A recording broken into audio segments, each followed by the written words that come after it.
Hello dear students. तो आज हमारा पॉलिटी का क्लास नंबर 17 है और आज हम स्टार्ट करने वाले हैं आर्टिकल 17। तो 17 एंड 17 का बहुत अच्छा कॉम्बिनेशन बनेगा, 17 और 17। तो आज क्लास 17 भी है और आज अनुच्छेद हम 17 करने वाले हैं। तो देखो, अनुच्छेद 17 की जो खास बात है पहले मैं उसको बता देती हूँ। तो अनुच्छेद 17 के बारे में सभी जानते हैं कि इसमें छुआछूत के अंत के बारे में बोला गया है और छुआछूत को हम शुद्ध हिंदी में क्या बोलते हैं? अस्पृश्यता का अंत। ठीक है, तो बात को ये समझना है। देखो, हमारा जो संविधान है वो क्या है, सापेक्ष है या निरपेक्ष है? तो मैंने बार बार ये बात रिपीट की है कि हमारा संविधान सापेक्ष है, अर्थात कि हमारे संविधान में परिस्थिति के आधार पर जब समानता की बात होती है तो अगले ही पल परिस्थिति के आधार पर भेदभाव होता है। और हमारा जो संविधान है वो अमेरिका से प्रभावित है, अमेरिका से दिया गया है। हमारा फंडामेंटल राइट भी अमेरिका के संविधान से दिया गया है। ये सब बातें तो मैंने बताई है आपको पहले क्लास में। तो मैं आज इसके बारे में बात क्यों कर रही हूँ?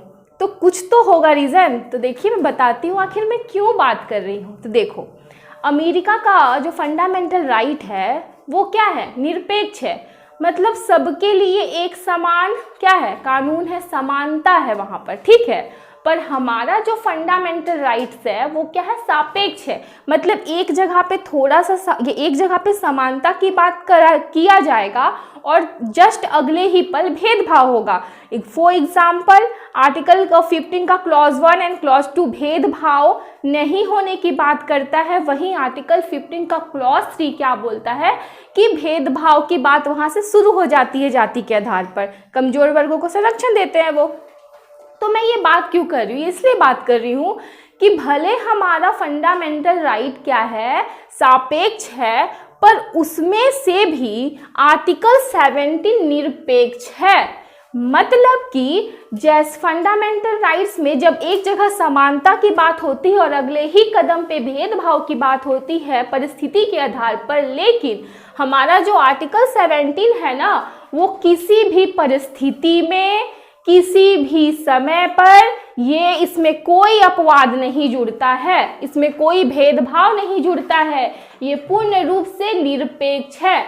तो हम कह सकते हैं कि हमारा जो फंडामेंटल राइट वो सापेक्ष है, उसमें होगा भेदभाव, लेकिन हमारे फंडामेंटल राइट्स में एक ऐसा अपवाद है, वो है आर्टिकल 17। वो क्या है बच्चों?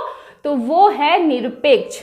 तो ये स्पेशल है ना, क्योंकि ये परिस्थिति और समय के आधार पर क्या होगा? चेंज तो बिल्कुल भी नहीं होगा। अब आर्टिकल 17 क्या है उसको समझते हैं।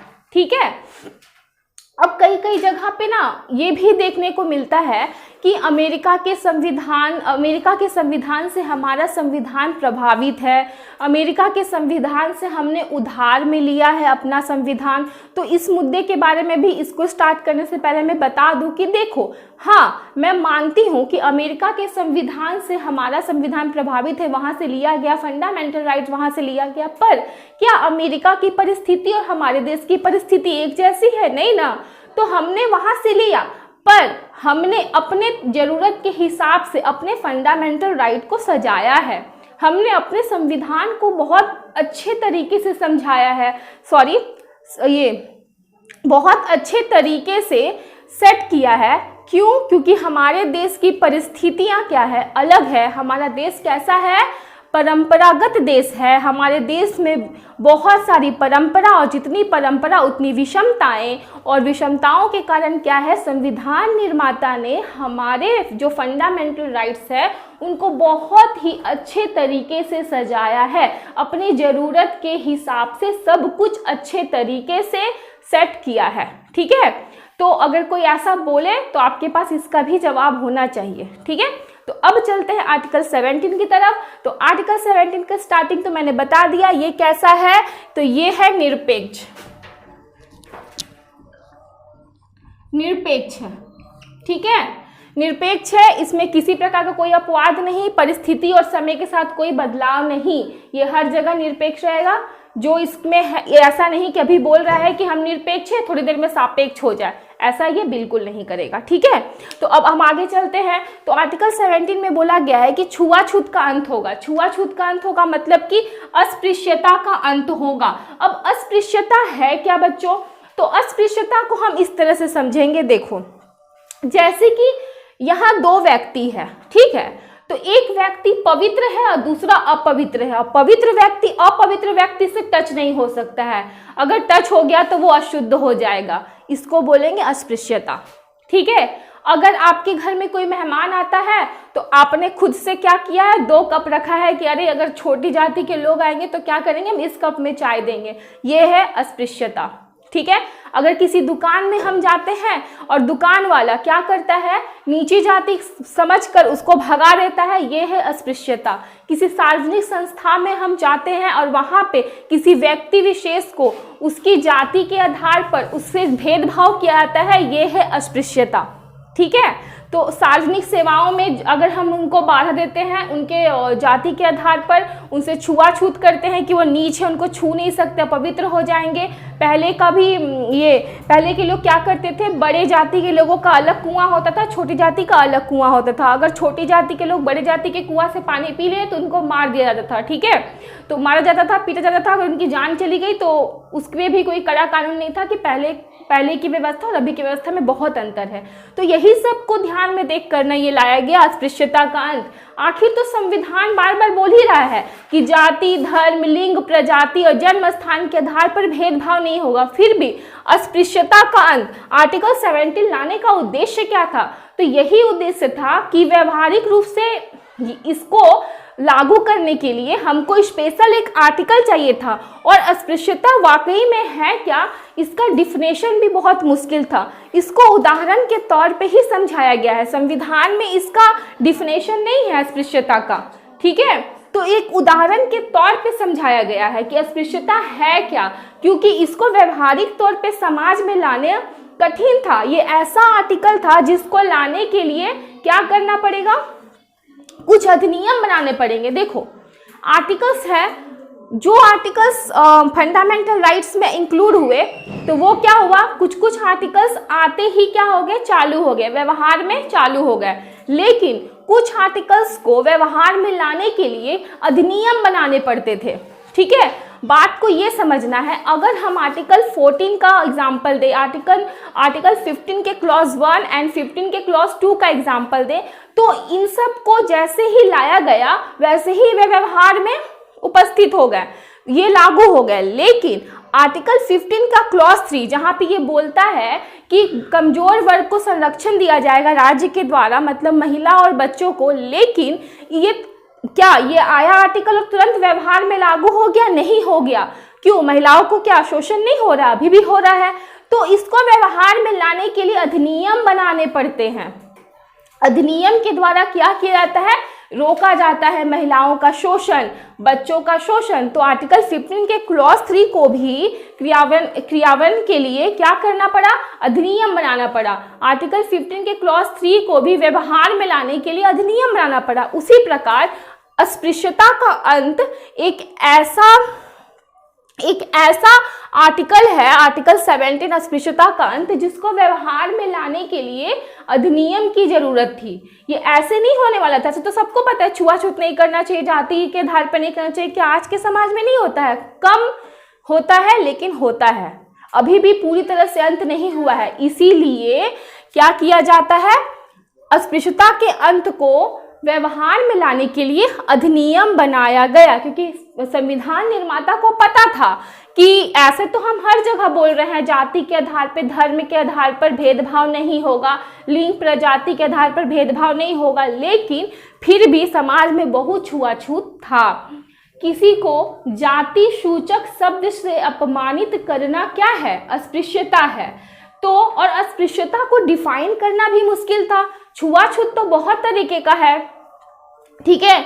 अभी क्या है, कोई व्यक्ति कुरूप दिख रहा है, गंदा दिख रहा है, तो उससे भी लोग छुआछूत दूर भागते, छी इसको कौन छुएगा, इस ऐसे कुरूप है, इससे दूर रहो। तो छुआछूत समाज में बहुत तरीके के हैं, उसका कोई अंत नहीं है, ठीक है। तो इसीलिए इसको डिफाइन करना भी उतना ही मुश्किल है। इसीलिए संविधान निर्माता ने क्या बताया कि एक आर्टिकल बना दिया, आर्टिकल 17, जिसमें अस्पृश्यता का अंत डाला कि अस्पृश्यता पे क्या करेंगे, हम प्रतिबंध लगाएंगे। और अस्पृश्यता पे प्रतिबंध लगाने के लिए क्या किया जाएगा, तो अधिनियम बनाए जाएंगे, क्योंकि उनको पता था कि आर्टिकल 17 ऐसे व्यवहार में नहीं आ पाएगा बिना अधिनियम के, ठीक है। तो अब देखो, और अस्पृश्यता के अंत में धर्म का भी कहीं, अस्पृश्यता में अंत में नहीं, अस्पृश्यता जो हो रहा है समाज में, उसमें कहीं ना कहीं धर्म का भी हाथ था। धर्म का हाथ कैसे कि देखो, कुछ क्या होते हैं ना, समाज के जो उच्च वर्गीय लोग हैं, जैसे कि धर्म के जानकार, तो वो क्या बोलते हैं कि नहीं, हमें अपने हित के लिए क्या बोलते हैं कि हमें धर्म के बारे में बहुत अच्छी जानकारी है, और हमारे और धर्म के आधार पर ये क्या है, नीची जाति है तो हम इनको नहीं छू सकते हैं, ये ऊंची जाति है, ठीक है। तो जो धर्म के जानकार लोग हैं वो क्या करते हैं, अपने हित के लिए, ऐसा धर्म किसी धर्म विशेष में ऐसा नहीं है कि इसको मत छुओ, या फिर कोई इंसान छोटा है कोई इंसान बड़ा है, तो ऐसा किसी भी धर्म में नहीं है। परंतु धर्म के जो रक्षक होते हैं ना, वो अपने हित के लिए क्या करते हैं, अस्पृश्यता लाते हैं, ताकि वो अपना स्तर समाज में ऊंचा कर सके। समझ में आया। तो अब क्या है कि इस अस्पृश्यता को अंत करने के लिए अधिनियम बना, ठीक है। और अधिनियम भी कौन बनाएगा, तो याद रखिएगा, अधिनियम भी संसद बनाएगी, ऐसा नहीं कि कोई और बना देगा। तो संसदीय विधि का निर्माण आवश्यक है, ठीक है। और संसदीय विधि का निर्माण क्यों आवश्यक है, क्योंकि संसदीय विधि का निर्माण आवश्यक है, मतलब कि संसद, भारत सरकार, मतलब राज्य के द्वारा विधि का निर्माण होगा। और राज्य के बारे में तो मैं बार बार अपने क्लास में बता चुकी हूँ। तो राज्य के द्वारा विधि का निर्माण होगा, ठीक है, मतलब संसद करेगी, भारत सरकार करेगी। समझ में आया। तो आखिर विधि का निर्माण क्यों करना पड़ेगा, तो फर्स्ट रीजन कि इसको व्यवहार में लाने के लिए, ठीक है। दूसरा रीजन दंड की प्रक्रिया के लिए। आपको पता है कि हमारे देश का कानून ऐसा नहीं है कि अगर मान लो मैंने किसी का हाथ काटा तो वापस से गवर्नमेंट मेरा भी हाथ काट देगी, ऐसा नहीं है। हमारे यहाँ दंड की एक लंबी प्रक्रिया है, एक पूरी की पूरी सिस्टमैटिक तरीके से क्या होता है, यहाँ पे दंड मिलता है, ताकि किसी के साथ अन्याय ना हो पाए, ठीक है। तो दंड की प्रक्रिया है, तो इसीलिए विधि का निर्माण इस दंड की प्रक्रिया के लिए आवश्यक है। अगर विधि नहीं बना तो क्या होगा, इस दंड की प्रक्रिया कैसे होगी वो तय नहीं ना हो पाएगा कि हम किस प्रकार से दंड देंगे, क्योंकि संविधान निर्माता तो यहाँ बोल के साइलेंट हो गया ना कि अस्पृश्यता का अंत होगा आर्टिकल 17 में।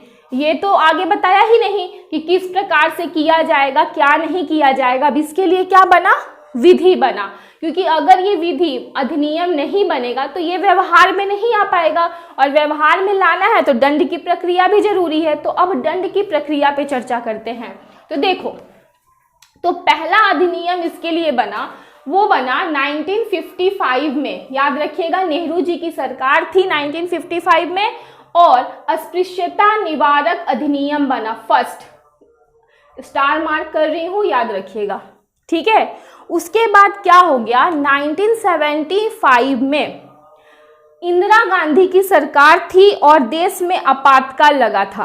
आपातकाल के दौरान 1976 में इसका नाम बदल दिया गया और नाम कर दिया गया सिविल अधिकारी संरक्षण अधिनियम। इसको भी याद रखिएगा कि अस्पृश्यता निवारक अधिनियम 1955 फर्स्ट टाइम पे अधिनियम जो बना उसका नाम क्या था, अस्पृश्यता निवारक अधिनियम। कब बना, 1955 में, और इसका नाम बदल कर क्या किया गया, तो सिविल अधिकार संरक्षण अधिनियम। और कब किया गया, कब नाम बदला, तो 1976 में। अब इसके बारे में थोड़ा आगे भी हमको चर्चा करना पड़ेगा कि दंड की मात्रा कितनी है, दंड की प्रक्रिया क्या है। तो थोड़ा सा इसको रिमूव कर लेती हूँ और उसके बाद हम स्टार्ट करते हैं। तो देखिए, दंड की प्रक्रिया और दंड की मात्रा मैं बताने जा रही हूँ। तो पहले मैंने क्या बताया, अस्पृश्यता निवारक अधिनियम के बारे में बताया, और इसका नाम बदल के सिविल अधिकार संरक्षण अधिनियम कर दिया गया 1976 में। और पहला बार जो अधिनियम बना फर्स्ट अधिनियम बना, ये याद रखिएगा फर्स्ट। तो फर्स्ट अधिनियम बना अस्पृश्यता निवारक अधिनियम, किसके लिए बना? तो अस्पृश्यता पे प्रतिबंध लगाने के लिए, क्योंकि उसको व्यवहार में लाने के लिए अधिनियम लाना जरूरी था। ये सब मैं बता दी हूँ। तो ये देखिए, तो अब जब ये अधिनियम बना ना, तो याद रखना कि अस्पृश्यता का जो डिफिनेशन है, परिभाषा है, ना ही वो संविधान में दिया गया है और ना ही अधिनियम में दिया गया है। तो अस्पृश्यता का बस हम उदाहरण के द्वारा ही समझते हैं, जो कि उदाहरण मैं अभी थोड़ी देर पहले बता चुकी हूँ। तो इसके लिए अब क्या है कि ये अस्पृश्यता का जो अधिनियम है वो लागू रहे, अस्पृश्यता पे प्रतिबंध लगा रहे, इसलिए दंड की मात्रा और दंड की प्रक्रिया तो रहेगी ही। तो दंड की जो मात्रा है वो है 2 वर्ष से अधिक का दंड हो सकता है। अगर मान लीजिए किसी को मैं जाति सूचक शब्द से अपमानित करती हूँ या किसी के साथ मैं छुआछूत का बिहेव करती हूँ सॉरी तो क्या होगा? मुझे 2 वर्ष से अधिक का दंड मिल सकता है। और दंड की जो प्रक्रिया है वो मैं अभी समझाने जा रही हूँ। मान लो मोहन और रोहन 2 व्यक्ति हैं, तो मोहन ऊंची जाति का है और रोहन नीची जाति का है। अब मोहन ने रोहन को अपमानित किया या फिर इसके साथ कुछ दुर्व्यवहार किया छुआछूत से रिलेटेड। तो अब ये जो केस है ना, अब रोहन पहले कहाँ कंप्लेन कर सकता है वो समझिए। तो रोहन कंप्लेन 2 जगह कर सकता है, या तो वो डायरेक्ट न्यायालय जा सकता है, ठीक है, या वो राष्ट्रीय अनुसूचित जाति जनजाति आयोग के पास जा सकता है। तो उसके पास 2 ऑप्शन है, या वो न्यायालय जाए, ठीक है, रोहन जिसके साथ भेदभाव हुआ है, इसके साथ छुआछूत का व्यवहार हुआ है मोहन के द्वारा, मोहन ने रोहन के साथ किया है, ठीक है। तो रोहन जो है वो 2 जगह जा सकता है अपना कंप्लेन लेकर, एक न्यायालय और एक राष्ट्रीय अनुसूचित जाति जनजाति आयोग। तो जब राष्ट्रीय अनुसूचित जाति जनजाति आयोग के बारे में मैंने बात किया, तो ये कब बना इस पे ध्यान थोड़ा दे देते हैं हम। तो राष्ट्रीय अनुसूचित जाति जनजाति आयोग 1989 में बना। तो ये है क्या, पहले ये समझते हैं। तो 1989 में एक कानून आया, कानून का नाम है prevention of atrocities, STSC act, ठीक है। तो अब ये क्या है, तो समझिए, कहने का मतलब ये है, ये एक ऐसा कानून बनाया गया है जिसके द्वारा अगर हम STSC के साथ कुछ ऐसे छुआछूत का बिहेव करते हैं, वो तो डायरेक्ट कहाँ जाएगा कंप्लेन लेकर? राष्ट्रीय अनुसूचित जाति जनजाति आयोग में जा सकता है। और ये आयोग क्या करेगी, उसके कंप्लेन पे क्या करेगी, ये पुलिस को ऑर्डर देगी और कार्रवाई करवाएगी। यहाँ तक समझ में आ गया होगा। तो फिर से अब कहानी पे चलते हैं। तो रोहन के पास 2 ऑप्शन था, इसके साथ भेदभाव हुआ, तो पहला ऑप्शन न्यायालय जा सकता है, दूसरा ऑप्शन राष्ट्रीय अनुसूचित जाति जनजाति आयोग जा सकता है। तो समझिए, न्यायालय जाना थोड़ा खर्चीला विषय हो जाता है, हर किसी के बस में नहीं है न्यायालय जाना। लेकिन ऐसा नहीं है कि न्यायालय में ये जाएंगे तो इनको बहुत खर्च पड़ेगा, न्यायालय इनके सहयोग के लिए, न्यायालय इनको सहयोग करती है, ठीक है, कुछ सहयोग करती है, लेकिन फिर भी सबके लिए कठिन है न्यायालय जाना। सबसे इजी क्या है कि राष्ट्रीय अनुसूचित जाति जनजाति आयोग में कंप्लेन कर देगा और ये क्या करेंगे, ये खुद ही जांच करेंगे और ये ऑर्डर देंगे पुलिस को कार्रवाई करने के लिए, ठीक है। तो अब इसमें क्या, अब मोहन के साथ होगा क्या, अब मोहन के बारे में चलते हैं। तो देखो, मोहन ने छुआछूत का बिहेव किया रोहन के साथ, तो न्यायालय इसको क्या करेगी, स्टार्टिंग में ही इसको अपराधी मानेगी। अस्पृश्यता का जो कानून है ना, वो बहुत ही कठोर कानून है। क्यों कठोर है? आम अगर अपराधियों के साथ हमारी जो पुलिस, हमारे न्यायालय कैसा बिहेव करती है, जब मान लो कि मैं किसी का खून कर दी, तो न्यायालय, और तब तक मुझे अपराधी नहीं मान लेती न्यायालय जब तक मेरे खिलाफ सबूत नहीं आते, ठीक है। मैंने खून भी किया है, फिर भी मेरे खिलाफ जब तक कोई सबूत नहीं होगा, गवाह नहीं होगा, तब तक मैं निर्दोष हूं, ठीक है। और कौन इकट्ठा करेगा गवाह और सबूत? तो राज्य करेगी, मतलब पुलिस करेगी, ठीक है। लेकिन इसमें क्या है भैया, अगर आप छुआछूत का बिहेव किसी के साथ करोगे तो स्टार्टिंग में ही न्यायालय आपको अपराधी मानेगी, स्टार्टिंग में ही मानेगी, और अपराधी समझ के ही आप पे कार्यवाही स्टार्ट होगा। और अपना अपने पक्ष को आपको खुद रखना है, अपने आप को खुद प्रूफ करना है न्यायालय के सामने। मतलब कि स्वयं को प्रस्तुत करना है न्यायालय के सामने। मतलब सबूत वगैरह सब आप खुद अपने लिए, प्रमाण वगैरह सब आप खुद इकट्ठा करोगे। आपकी सहायता राज्य नहीं करने वाली, आपकी सहायता पुलिस नहीं करने वाली है, आपके पक्ष में पुलिस कोई सबूत वगैरह नहीं ढूंढेगी। लेकिन आम अपराध में क्या होता है, जो भी चोरी करो, डकैती करो, कुछ भी करो, क्राइम तो क्राइम है, लेकिन आम अपराध में क्या होता है कि पुलिस, जब तक आपको न्यायालय तब तक अपराधी नहीं मानेगी जब तक आपके खिलाफ पूरा एविडेंस ना हो और जब तक न्यायालय आपको दंड ना सुना दे। लेकिन यहाँ पे न्यायालय स्टार्टिंग में ही आपको अपराधी मान लेगी और आपकी सहायता कोई नहीं करेगा। आप खुद से सबूत इकट्ठा कीजिए, खुद से अपनी प्रामाणिकता प्रूफ कीजिए कि आपने ऐसा नहीं किया है। तो इसका कानून कठोर है, ठीक है। तो ये सब आपको पूरा का पूरा समझ में आ गया होगा। मैंने जो भी बात बताया है कि आर्टिकल 17 किससे रिलेटेड है, तो अस्पृश्यता के प्रतिबंध से रिलेटेड है। अस्पृश्यता का कानून क्या है ये भी मैंने बता दिया, दंड की प्रक्रिया क्या है ये भी बता दिया, prevention of atrocities ST/SC act कब आया, 1989 में आया। ये किससे रिलेटेड है, तो राष्ट्रीय अनुसूचित जाति जनजाति आयोग से। तो सारा कुछ मैंने बता दिया है। और अगर आपको थोड़ा सा भी डाउट होगा तो आप क्या करेंगे, कमेंट सेक्शन में मुझसे पूछेंगे। और ये भी ध्यान रखिएगा कि आर्टिकल 17 कैसा है, तो निरपेक्ष है, सापेक्ष नहीं है। मतलब कि इसका कोई भी एक्सेप्शनल नहीं है, अपवाद नहीं है। ये किसी भी समय और परिस्थिति पे ये नहीं बदलेगा, चाहे कोई भी परिस्थिति आ जाए, इस पे कभी प्रतिबंध नहीं लगेगा, इस पे कभी रोक नहीं लगेगा। क्योंकि ज़्यादातर क्या होता है फंडामेंटल राइट्स में, समय और परिस्थिति के साथ हमारे फंडामेंटल राइट को सीमित किया जाता है, पर इस राइट को कभी सीमित नहीं किया जाएगा। ये बहुत बड़ा राइट है, ठीक है।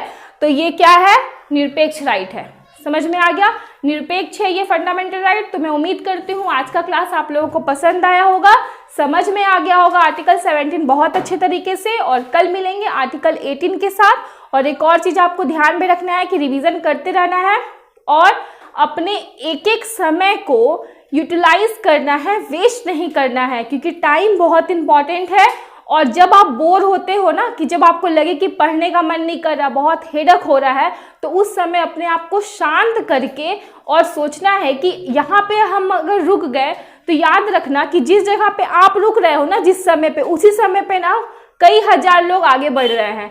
तो उनको सोचना है और फिर वहाँ से नए जोश के साथ आगे बढ़ना है। रुकना बिल्कुल भी नहीं है, हमेशा समझ के पढ़ना है और रटना बिल्कुल नहीं है। जब आप समझ के पढ़ोगे ना तो आपके दिमाग में सब कुछ सेट रहेगा, रटोगे तो आप भूल जाओगे। तो मिलते हैं कल के क्लास के साथ और उम्मीद करती हूँ कि आपको पसंद आया होगा क्लास। तो bye bye, take care and Jai Hind.